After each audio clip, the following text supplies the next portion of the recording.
Contessa, we have three sources confirming reports of a deal in principle between the U.S.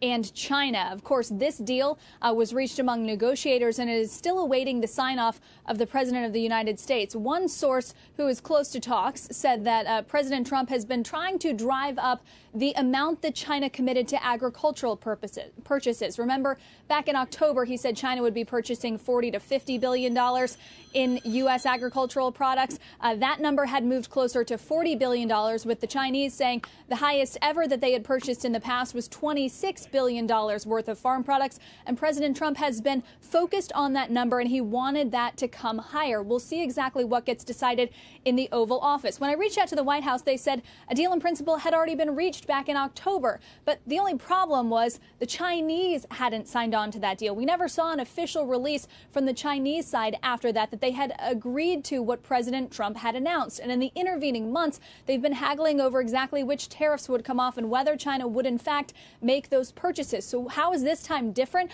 Well, I'm told that the Chinese ambassador is expected to sign whatever is agreed here today in Washington. It's important that this deal is reached in short order because there would need to be a Federal Register notice published that officially delays those tariffs that would otherwise go into effect on Sunday. So we are expecting an announcement from the White House at some point today.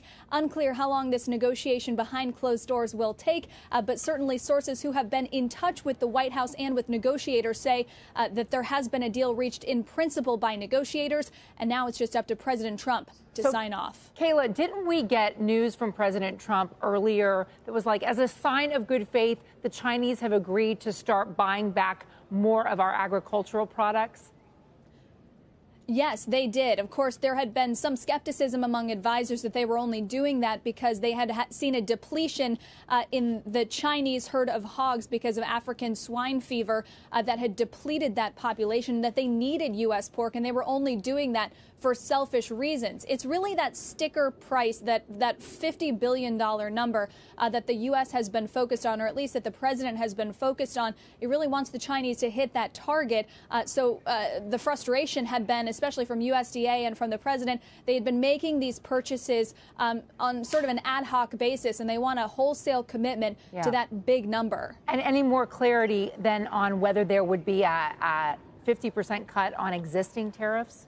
We know that that is the offer, Contessa, that U.S. negotiators had made to the Chinese, according to our sources. We don't know whether that is what has been decided in this final deal in principle. Okay, thank you.